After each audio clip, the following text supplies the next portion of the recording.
Welcome back to the Deep Dive. We take a whole stack of interesting sources, articles, research, bits and pieces we've gathered, and pull out the absolute key nuggets. Think of it as, your shortcut to getting really up to speed. Today, we're digging into something pretty fascinating. Germany's really long, sometimes quite surprising relationship with cannabis. It's deeply woven into their history. It really is. Our sources for this one are, well, they're pretty broad. We're looking at everything from ancient history, wartime stuff, right up to the latest science and policy. A huge span of time. Exactly.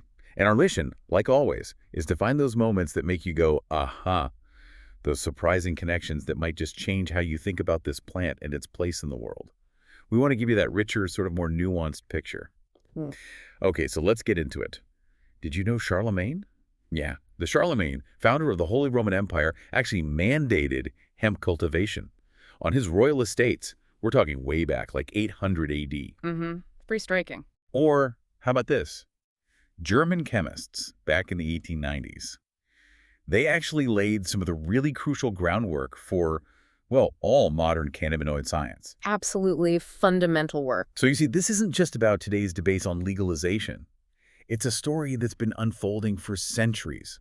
Lots of unexpected twists, touching everything from, big strategy to, well, some quite funny stuff too. It's amazing, isn't it? What always strikes me is just how deep these roots go, specifically hemp, right? Long before we even thought about cannabis in the way we do now, psychoactively speaking. You look at archaeology, say, from Iron Age sites near Stuttgart. They've found hemp rope. Seeds, too. Wow, Iron Age. Yeah. And it tells you it wasn't just there. It was being actively used. A fundamental resource, for practical things. Essential stuff for survival, making things, fishing nets. It was really part of the bedrock of those early communities. It really makes you stop and think, doesn't it? This plant we argue about today was just, well, basic material for survival back then. And then, like you said, fast forward from prehistoric ropes to Charlemagne around 800 AD. Yeah. An emperor saying, you have to grow this stuff. Yeah. That's a serious endorsement. What does that signal about how useful it was, its role in building an empire? You're absolutely right. It's way more than just an agricultural detail. That directive, the Capitulaire de Villiers, it wasn't just about food. It was early strategic resource management. It really shows how growing plants like hemp was tied into the actual fabric of empire building. You needed strong fibers for clothes, textiles, nets, sure, but also rigging for ships. Crucial stuff. Right, for trade, military. Exactly. Vital for trade, communication, military power across this whole realm. It shows real foresight, securing these essential materials. It tells you a lot about how sophisticated early governance could be and the plant's sort of geopolitical role. Holding the empire together, literally. Pretty much. It shaped trade routes, daily life. It was fundamental. That's incredible. A plant right at the heart of statecraft. But it wasn't only ropes and cloth, was it? Our sources hint things changed later on. I saw that by the 1800s, big German pharma companies like Merck were openly selling cannabis tinctures. Yeah, that's right. Could you tell us about that period of medical acceptance? It feels so different from later attitudes. Oh, absolutely. The 19th century was a totally different world for cannabis in medicine. It was completely recognized, legitimate, part of the standard pharmacy toolkit. Doctors prescribed these cannabis tinctures for all sorts of things. Pain, couldn't sleep, anxiety, what they called general nerves. So mainstream stuff. Totally mainstream, not some fringe thing at all. And what's really remarkable, showing Germany's scientific edge even then, is by the 1890s, their chemists were right at the forefront, trying to isolate the active compounds. People like Siegfried Loh in Munich, among the first to actually isolate cannabinol, one of the key cannabinoids. Yeah, well, okay. Yeah. And that research, that foundational work was just crucial. It really set the stage for, well, all the cannabinoid science that came after. It shows Germany's early, really significant contribution to understanding the plant chemically, moving beyond just herbs to actual pharmacology. That's a massive leap, isn't it? From tinctures to finding specific compounds. But then the story takes such a strange turn. You'd think with that scientific base, medical use would just keep growing. But no, during World War II, Germany actually ramped up hemp cultivation again under the Nazis. Right. It feels completely backward what was going on. It does seem incredibly counterintuitive, yeah.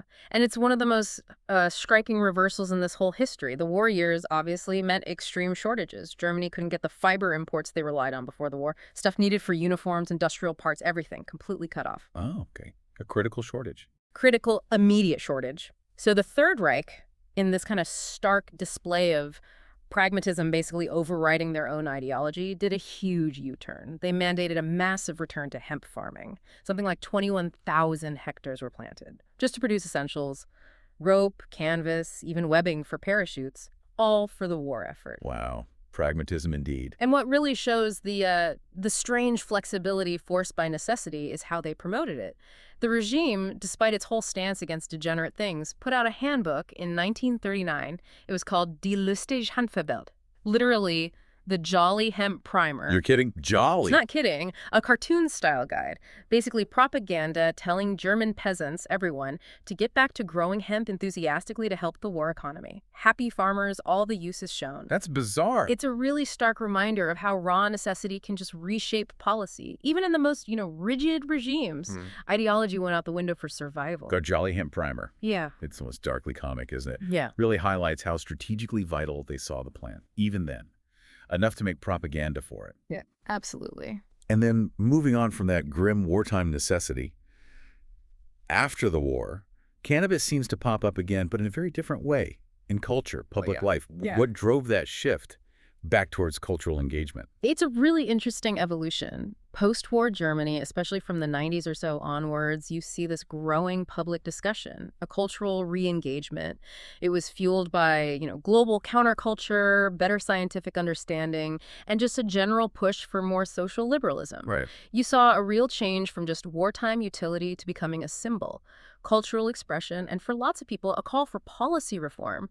Like 1997, Berlin had its first Hanfparade, a cannabis march.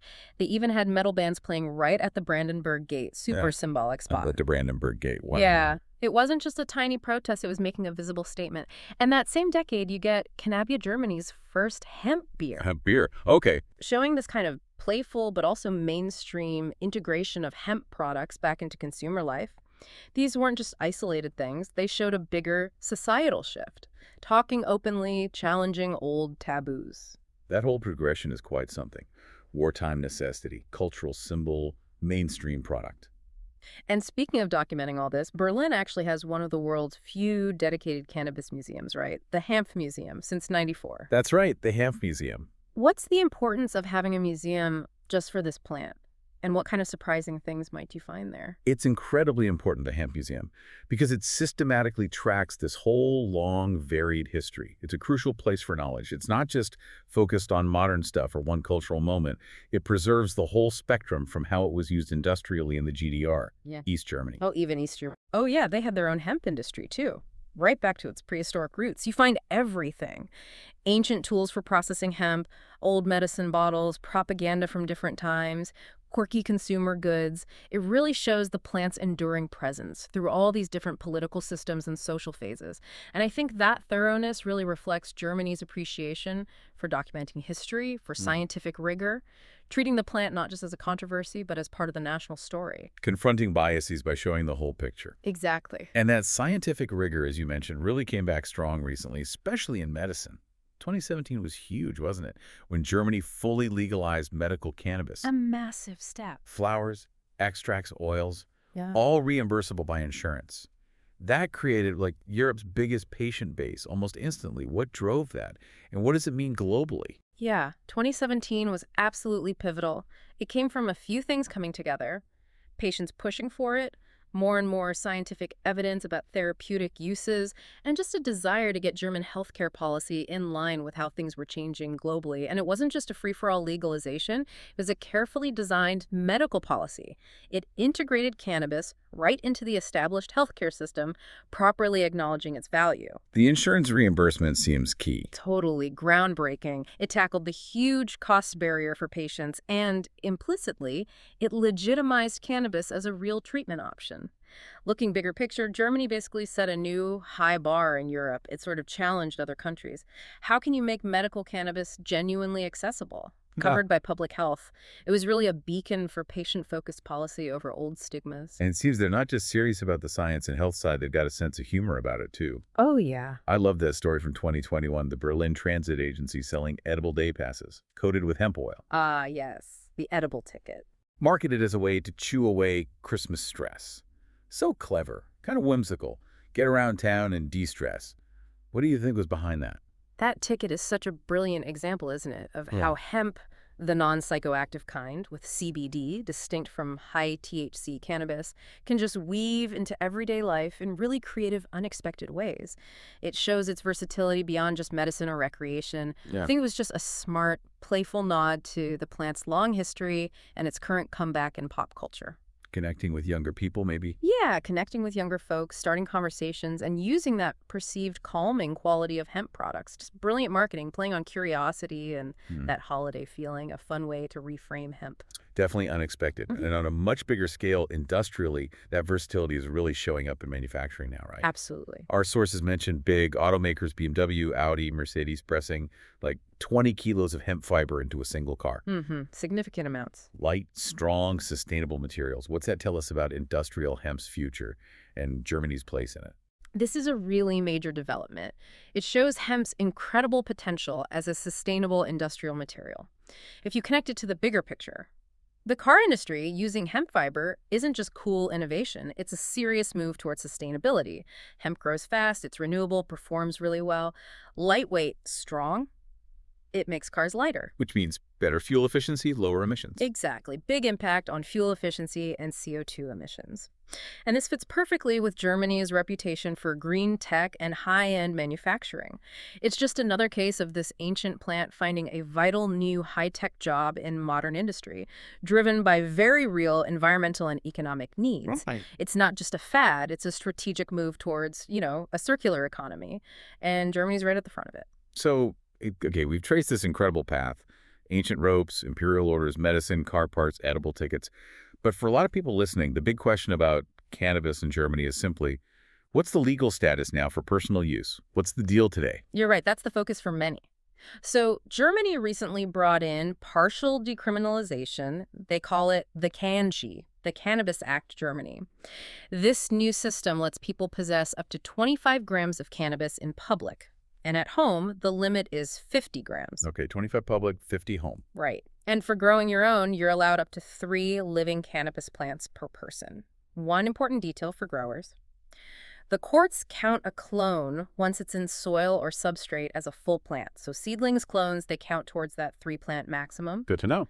And then there are the cannabis social clubs, the CSCs, nonprofit membership clubs. Members can collectively grow and get cannabis there. But crucially, you can't consume it on site in the clubs themselves, not yet anyway. Interesting. It's a very specific, quite structured way to try and balance personal freedom with public safety concerns. Very structured, yeah. It carves out space for personal use and growing, but with clear boundaries. Definitely a thoughtful step away from outright prohibition, even if it's cautious. But I think our sources also mention what's coming next, especially around public consumption, which seems like a big piece of the puzzle in reform efforts. What's planned? Indeed. The current setup is seen by many as just the first step. Looking ahead, likely 2025, the plan is for public consumption lounges to be set up. Consumption lounges. Yeah, regulated spaces where people can bring their own legally obtained cannabis and consume it there in a controlled setting. Ah, so that fills the gap from the CSEs. Exactly. Since CSCs can't have on-site consumption rooms right now, these lounges will offer a legal, supervised place for public use, which is often, a key part of building a more mature, responsible cannabis policy. It signals they're continuing down this path step by step. So it feels like Germany isn't just changing its own rules for its own people. It sounds like this could have much bigger waves, especially within the EU. Oh, absolutely. That's what's really profound here. Germany isn't just doing its own thing in isolation. It's actively, maybe even intentionally, shaping the potential blueprint for the entire European Union's cannabis policy. By being so meticulous, blending the science, acknowledging their long history with hemp, making these pragmatic policy choices, they're really building a new kind of legalization model. A model others can look at. Precisely.